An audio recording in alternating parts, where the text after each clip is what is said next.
that I did the ESG panel at the end, and from an AI in ESG perspective, you know, how do we start to think about this as we incorporate all of the material risks from from AI? One is on the environment.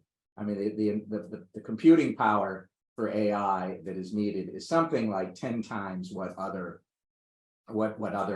types of communication is needed. So the carbon footprint from AI is going to be extensive.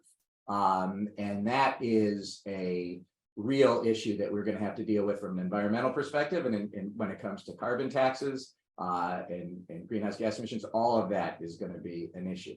The S issues on AI are something that we have to grapple with. And so one is, you know, when we think about forced labor, you know, obviously we think about palm oil plantations, or we think about we think about factories in you know, that have been had with, you know, withhold orders on them from China or Malaysia.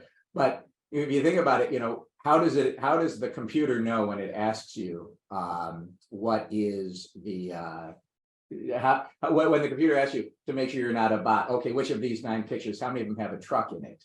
Well, somebody has to go through thousands and thousands, if not tens of thousands, hundreds of thousands of pictures to code which one is a truck and which one isn't. Well, the people who are doing that work are typically locked up in a room somewhere, and I think it's been in Africa mostly, who get paid next to nothing, don't get overtime, don't get to leave. So the same forced labor concerns that you see in the palm oil plantations and the factories, and in parts of China, right? Those are happening in AI, and no one's looking at their supply chain on AI from a responsible sourcing and a worker health and safety protection. So you've got those issues. The other thing, you know, how does AI know what to exclude when it comes to violence, sexual assault, rapes, right? It has to take all of that video, photos out. Same, the people have to look at this, and they need the mental counseling after having spent all day looking at this very vile and horrific material. Well, you know, like Facebook does have that type of counseling. Twitter at least used to have that type of counseling. I don't know if they still do, but who's doing that for the AI company? So you've got all of these issues, and then you've got the G issues. You've got, how do you know, for example, of the copyright, that the copyright's not being violated when you're going to work on something? How do you know that the other intellectual property is being protected when you say, AI, give me a picture, AI, write me a poem, AI, do this? All of that can be issues when it comes to AI. And so you've got ESG issues that no one's really thinking about yet. And then so as we still wait for Bruce to come back, I'm going to ask Deb if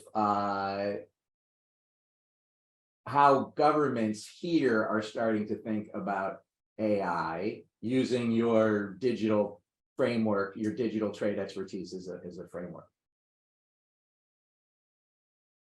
Sure. I was hoping to respond to Bruce, but that's okay. I got enough to be able to start.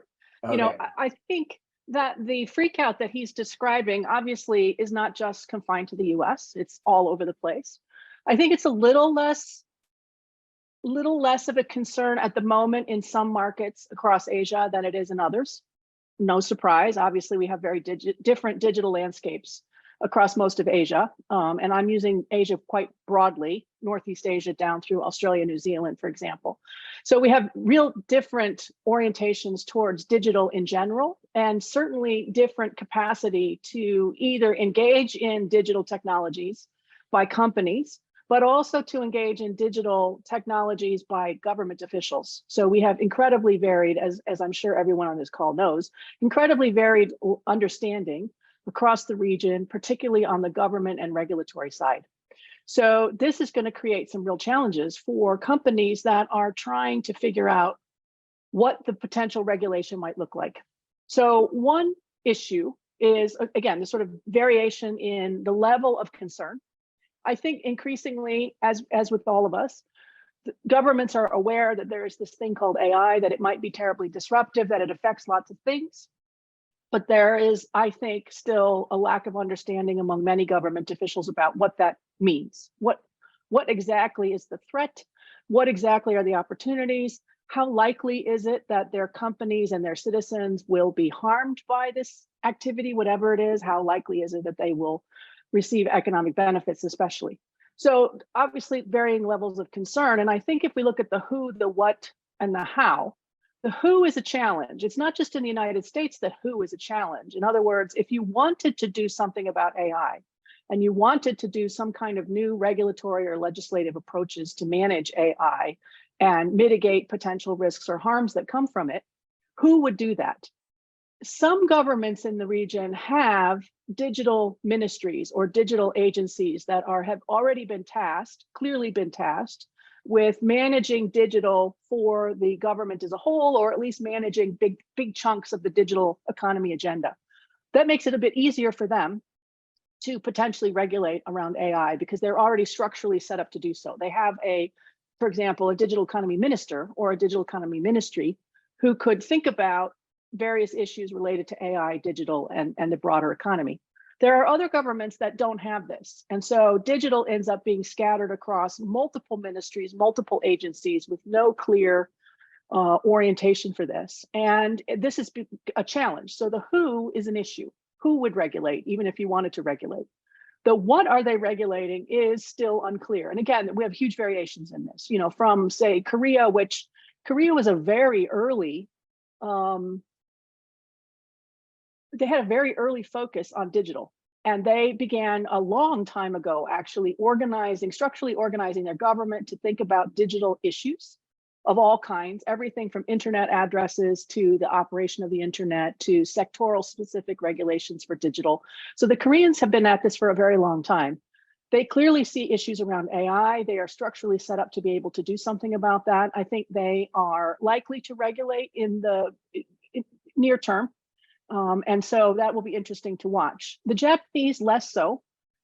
As everyone who's worked with Japan knows, they are less digitally savvy in government, certainly, and also often in companies, but they are rapidly catching up. And they can clearly see the challenges ahead from AI. And so, again, increasingly focusing on digital regulation. I'm going to skip China for the moment because I particularly want to hear what Bruce has to say.